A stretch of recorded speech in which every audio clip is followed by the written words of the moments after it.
Oi,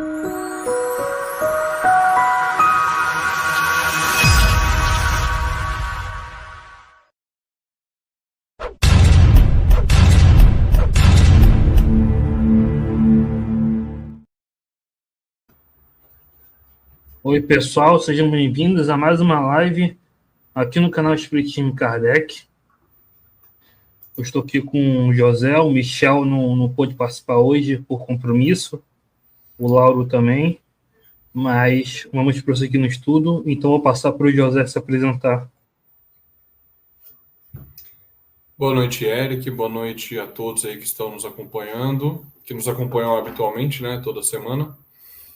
Muito bom a gente poder estar novamente estudando essa obra de Kardec tão importante que é o resumo da lei dos fenômenos espíritas, né? Lembrando que a gente está aí na parte das manifestações dos espíritos, que é, se eu não me engano, a segunda parte do livro. E aí a gente vai continuar. Kardec está tratando do tema da imitação dos fenômenos, né? Que é um tema bem importante, porque os fenômenos iniciais ali do espiritismo, é a partir deles que vai surgir toda a doutrina espírita, né? Toda a doutrina. Então é importantíssimo a gente estudar esse período, estudar a história desses fenômenos, a progressão dos fenômenos e as hipóteses que foram formuladas para explicá-los, né? É bem importante isso. Então a gente está nesse texto que trata exatamente desse tema. Hoje estamos aí desfalcados, né? Como o Eric já comentou, tanto o Michel quanto o Lauro, eles tiveram alguns compromissos pessoais, não vão poder participar hoje, mas estamos aqui para seguir com o estudo. E aí, na semana que vem, eles já estão de volta para contribuir como sempre, certo?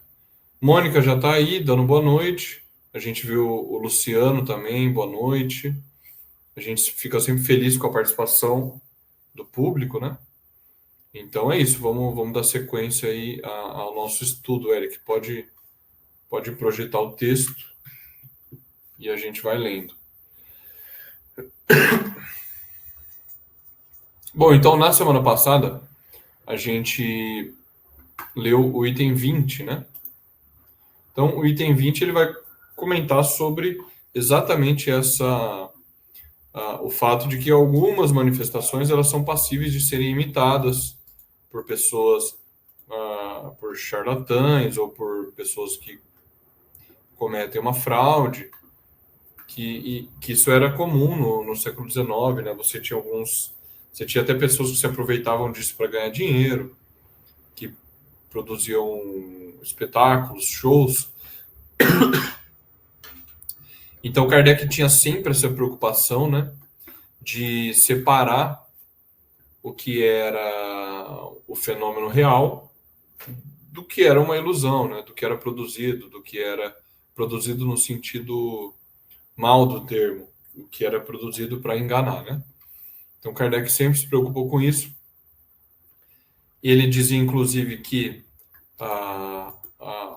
o fato de que essas pessoas fossem desmascaradas não era uma coisa contrária ao espiritismo, mas era ótimo para o espiritismo.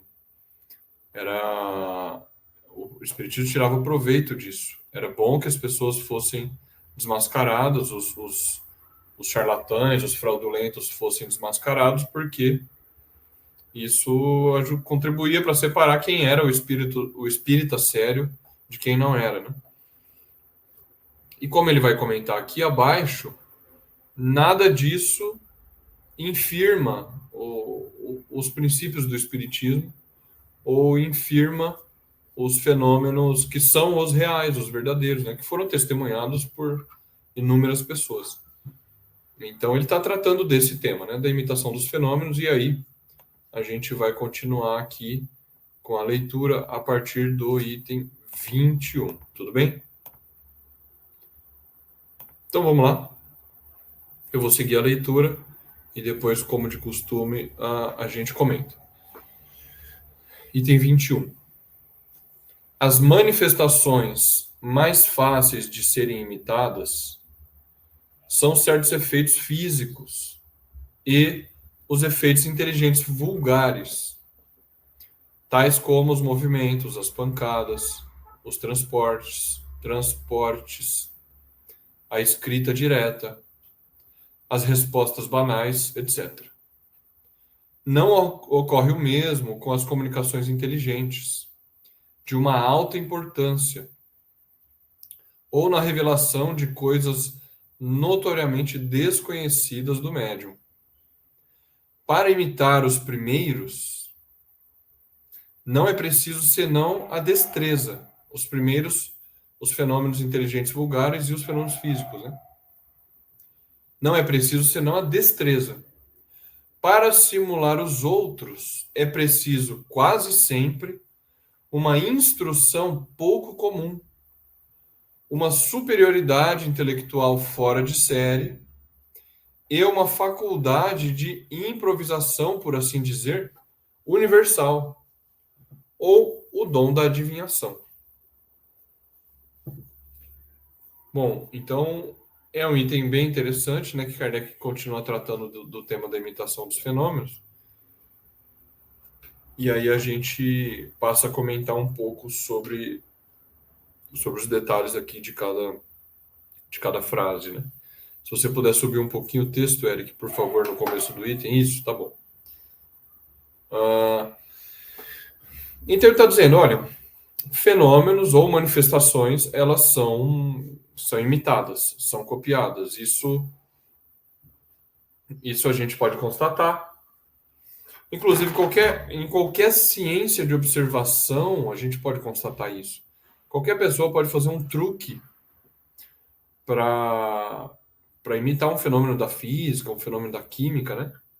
Existem vários truques que as pessoas podem fazer para enganar e para simular um fenômeno da natureza que na verdade não é.